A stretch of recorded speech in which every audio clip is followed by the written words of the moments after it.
Assalamualaikum warahmatullahi wabarakatuh. Waalaikumsalam warahmatullahi wabarakatuh. Ya, terima kasih anak-anak sekalian. Alhamdulillah pagi ini kita kembali bertemu dengan mengikuti mata pelajaran kita, yaitu mata pelajaran bahasa Indonesia. Sebelum Bapak mulai, Bapak akan persilakan adik-adik dulu untuk berdoa. Jadi untuk ketua kelas, silakan pimpin teman-temannya dulu untuk berdoa. Saya silakan ke kelas. Teman-teman, sebelum kita belajar, marilah kita berdoa. Berdoa dimulai.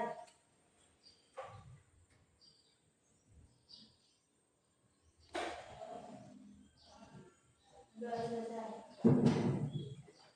Ya, terima kasih adik-adik. Sebelum masuk ke inti pelajaran, kita pertama-tama absen ya, apa absen dulu hadirnya. Adil Saputra, Hadir. Alif Al-Hafizi, Hadir. Alifa, Anastasia Putri Pranur, Hadir. Cinta Nuraini, Hadir. Madina, Hadir. Najwa Nurul Mutia, Hadir. Ravena, Hadir. Satria Ramadan, Siti Fahira. Sebelum memulai pelajaran ini, Bapak akan menyampaikan apa-apa saja capaian yang akan kita capai dalam mengikuti mata pelajaran kali ini. Jadi yang pertama, diharapkan siswa mampu menentukan struktur teks laporan hasil observasi yang dibaca atau didengar. Ya. Kemudian yang kedua, siswa mampu menyebutkan ciri-ciri kebahasaan dalam satu teks laporan hasil observasi. Kemudian yang ketiga, siswa mampu mengidentifikasi isi dari laporan hasil observasi yang telah dibaca secara lisan. Dan yang keempat, yang terakhir, siswa mampu menyusun ringkasan isi teks laporan hasil observasi yang telah dibaca.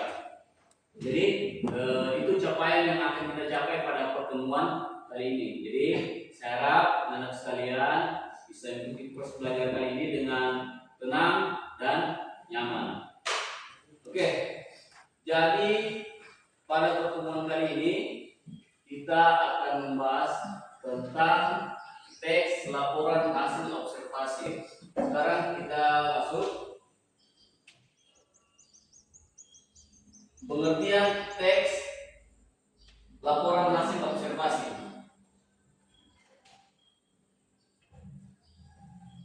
Ada yang bisa bacakan? Itu apa? Coba baca dulu. Teks laporan hasil observasi adalah teks yang berisi penjabaran umum atau laporan tentang hasil pengamatan terhadap suatu objek, peristiwa, atau fenomena yang diamati secara langsung. Ya, jadi itu untuk pengertian dari teks laporan hasil observasi, yaitu teks yang berisi tentang penjabaran umum. Jadi penjabaran umum atau laporan tentang hasil pengamatan terhadap suatu objek, peristiwa, atau fenomena yang diamati. Jadi teks observasi hasil observasi ini merupakan teks yang berisikan tentang hasil dari pengamatan sesuatu ya, baik benda, kejadian atau fenomena. Jadi sesuatu yang diamati secara objektif. Jadi itu yang dimaksud dengan teks laporan hasil observasi. Lanjut. Ya, tujuan teks laporan hasil observasi tentunya ada tujuannya. Mengapa harus ada laporan hasil observasi? Pasti ada tujuannya. Sekarang kita masuk tujuan. Yang pertama, menyampaikan informasi faktual berdasarkan hasil pengamatan. Ini tujuan pertamanya. Jadi fungsinya untuk menyampaikan informasi. Informasi itu disampaikan supaya orang-orang yang tadinya tidak tahu bisa jadi tahu ya. Jadi fungsinya untuk menyampaikan informasi faktual berdasarkan hasil pengamatan. Jadi sesuatu yang disampaikan itu berdasarkan hasil pengamatan, bukan berdasarkan hasil imajinasi. Seperti dia mengarang, kira-kira tidak seperti itu. Jadi berdasarkan hasil pengamatan langsung. Untuk poin kedua, memberikan penjelasan tentang objek atau fenomena secara objektif. Memberikan penjelasan. Jadi sesuatu yang diamati itu diberikan penjelasan secara objektif, entah itu benda yang diamati atau fenomena. Jadi ada penjelasan yang dilakukan di situ, ada penjelasan yang masuk dalam teks laporan hasil observasi. Selanjutnya, menjadi sumber informasi yang dapat dipertanggungjawabkan. Ini yang penting juga ini. Jadi teks laporan hasil observasi itu harus menjadi sumber informasi yang dapat dipertanggungjawabkan. Oke, kemudian di sini bisa Anda lihat struktur teks laporan hasil observasi. Sekarang Alif, coba baca dulu yang pertama. Pertama, judul. Pada setiap jenis teks, judul tentunya menjadi hal yang wajib. Dalam menulis teks laporan hasil observasi, penulisan judul disarankan berisi tentang informasi dan hasil observasi. Ya, jadi itu yang pertama, judul. Seperti yang dibacakan oleh teman kalian tadi, pada setiap jenis teks, judul tentunya menjadi hal yang wajib dalam menulis teks laporan hasil observasi. Penulisan judul disarankan berisi tentang informasi dan hasil observasi. Oke, poin kedua, ada yang bisa bacakan? Coba. Poin kedua. Penyampaian umum. Ya. Bagian ini terletak pada paragraf pertama. Teks laporan hasil observasi dan menjadi pembukaan dari teks. Dalam pertanyaan umum, pengamat penulisan latar belakang atau asal usul dan penjelasan secara umum mengenai objek yang akan diobservasi. Ya, jadi seperti yang dibacakan teman kalian tadi, pernyataan umum. Bagian ini terletak pada paragraf pertama teks laporan hasil observasi dan menjadi pembuka dari teks. Jadi merupakan pembuka dari teks laporan hasil observasi. Jadi ada pernyataan umum. Dalam pernyataan umum, pengamat menuliskan latar belakang atau asal usul dan penjelasan secara umum mengenai objek yang akan diobservasi. Oke. Ya, yang ketiga, deskripsi bagian dan manfaat. Jadi, deskripsi bagian dan manfaat menunjukkan detail atau perincian dari objek yang diamati. Jadi, di bagian ketiga ada deskripsi bagian. Jadi, deskripsi. Jadi, mendeskripsikan objek yang sedang diamati. Kemudian, tujuan tulis deskripsi bagian ini dilakukan untuk memberikan pemahaman terhadap para pembaca.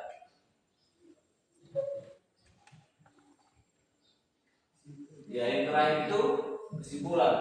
Kesimpulan merupakan bagian terakhir dari teks laporan hasil observasi, memberikan garis besar atau inti dari hasil laporan observasi. Jadi semua yang terkumpul atau terangkum dalam sebuah teks laporan hasil observasi itu memberi kesimpulan. Jadi di kesimpulan itu pokok terakhir dari hasil observasi yang dilakukan. Nah, dalam teks observasi juga memiliki ciri kebahasaan. Jadi ada ciri-ciri bahasa yang dipakai dalam teks hasil observasi. Yang pertama, menggunakan kata frasa nomina. Ada yang bisa bacakan, Intan? Teks laporan hasil observasi umumnya menggunakan Frasa. frasa nomini atau kelompok kata benda. Kemudian frasa tersebut diikuti teks deskripsi. Ya. Nah, ini contohnya. Contohnya pakaian di lemari. Kata pakaian merupakan kata benda. Pakaian benda kan? Dan di lemari merupakan kata penjelasan untuk mendeskripsikan sebelumnya, sehingga frasa kalimat tersebut adalah semua pakaian yang ada di lemari. Jadi seperti itu kira-kira contohnya.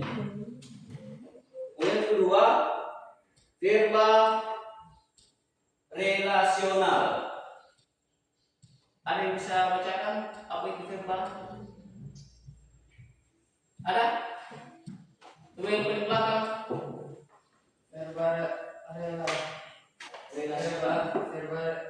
relasional adalah kata kerja yang berfungsi sebagai penghubung antara subjek dengan pelengkap. Biasanya digunakan pada istilah tertentu dan di bidang tertentu. Kata verbal yang biasanya digunakan antara lain disebut termasuk merupakan yaitu terdiri atas dan digolongkan. Contohnya kalimat yaitu sepeda merupakan salah satu transportasi. Selain verbal rasional, teks laporan observasi juga memakai kata verbal akhir yang tidak memiliki timbuhan kata. Ya.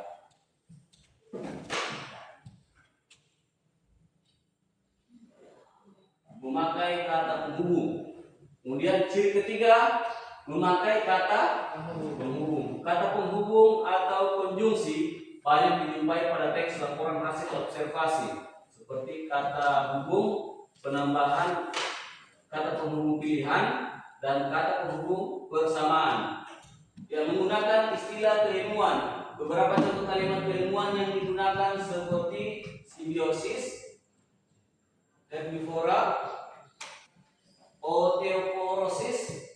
Jadi dia menggunakan kalimat-kalimat ilmiah ya. Yang ketujuh, melampirkan data. Ini yang penting.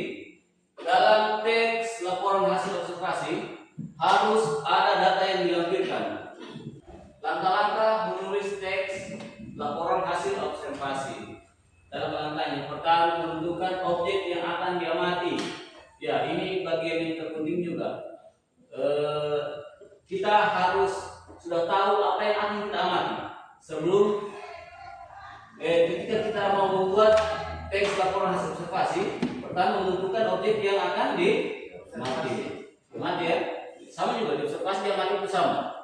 Jadi harus ada objek yang akan diobservasi.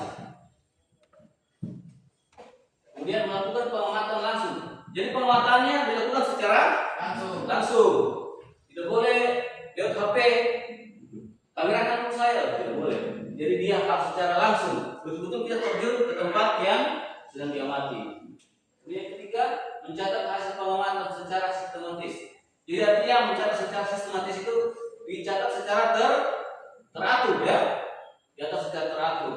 Jadi tidak asal-asal catat saja, tidak. Jadi dia harus dicatat secara detail dan teratur agar ketika kita melihatnya kembali bisa kita mengerti.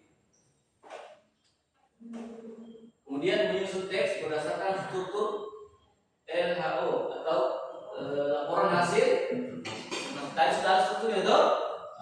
Jadi menyusun itu harus berdasarkan struktur dari laporan teks hasil observasi.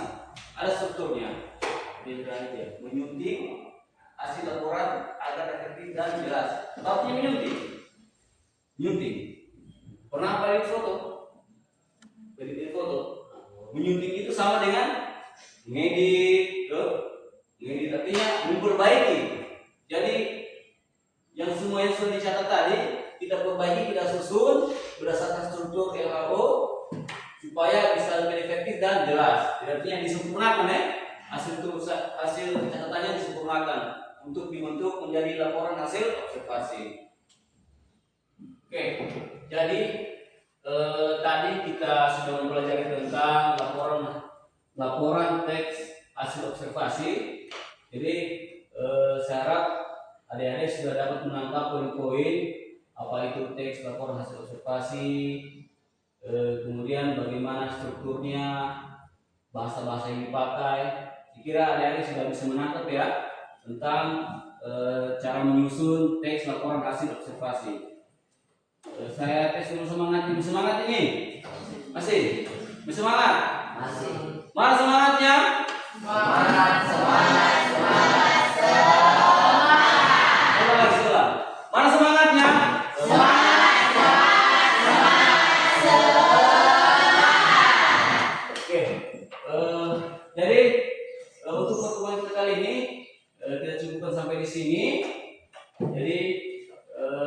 sebelum kita akhiri persekali mengajar, ada baiknya kita berdoa. Silakan untuk kelas dipimpin teman-temannya Bapak. Berdoa dimulai. Berdiri. Siap. Berdiri salam.